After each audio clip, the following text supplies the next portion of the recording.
Petit approfondissement sur le document que vous aviez à la page 109, le document 3, à savoir ce planisphère d'Henricus Martellius qui date donc de 489. Pour bien comprendre, en regardant donc ce planisphère, la première chose à identifier, à visualiser, c'est son centrage. Effectivement, ici, le planisphère est centré sur ce que nous appelons, nous, de nos jours, l'océan Indien, et qui, au 15e, 14e, 15e siècle, portait encore le nom de mer intérieure. Alors, ce qu'il faut savoir, c'est que cette mer intérieure, comme vous pouvez d'ailleurs le remarquer, n'est pas un espace inconnu pour les cartographes à l'époque. Pour quelle raison?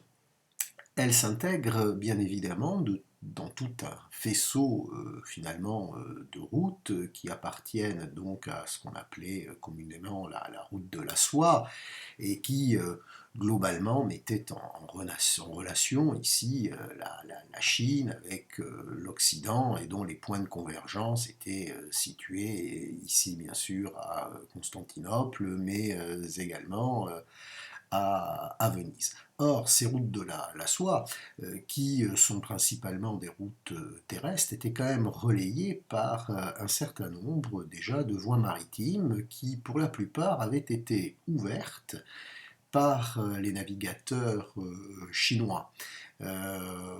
Globalement, le 15e siècle, 13e, 15e siècle, sont des périodes où les navigateurs chinois et les flottes chinoises vont vraiment parcourir cet océan Indien, cette mer orientale. Ce qui veut dire que pour les cartographes, même les cartographes européens, cet espace est relativement connu.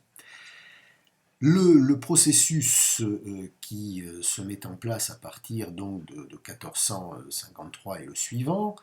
La prise de Constantinople boucle et ferme donc cette route de la soie pardon, et il devient impérieux ici pour toutes les puissances du monde de l'Europe occidentale eh bien, de pouvoir trouver une route alternative à celle-ci.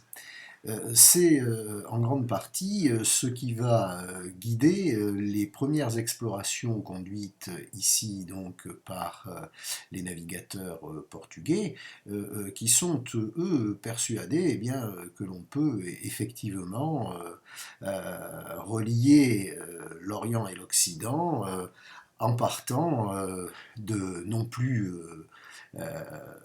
vers l'est, mais plutôt vers l'ouest et le sud, et donc trouver ici une voie de passage. Euh, Ça veut dire que de ce fait, eh bien, toute la côte et tout le littoral occidental de l'Afrique est assez rapidement, c'est-à-dire à la mesure du siècle, sur un siècle, exploré par les navigateurs européens, principalement portugais, jusqu'en 1488, le moment où Barthélemy Dias va franchir ici le cap de Bonne-Espérance. Ce qu'il y a de paradoxal finalement dans cette carte, c'est que il y a deux, je dirais, espaces qui sont encore méconnus et mal cartographiés. L'un n'apparaît quasiment pas. En fait, ce qui apparaît surtout et d'une manière disproportionnée, c'est l'île de Ceylan. Et puis, si le littoral occidental ici de l'Afrique commence à être connu, tout ce qui est ce littoral oriental et notamment toute cette Afrique, cette zone sud de l'Afrique, elle, est beaucoup moins perçue. Voilà quelques éléments complémentaires. Alors, vous les utiliserez de la manière suivante. Bien sûr, vous écoutez cette petite mise en place. Vous le la confronter avec la prise de notes que vous avez pu faire à partir à la fois des questions, c'est-à-dire de vos réponses, et de celles que vous avez en fiche de correction, euh, de manière à acquérir, ou tout au moins à fixer un certain nombre de connaissances. Allez, portez-vous bien, à bientôt.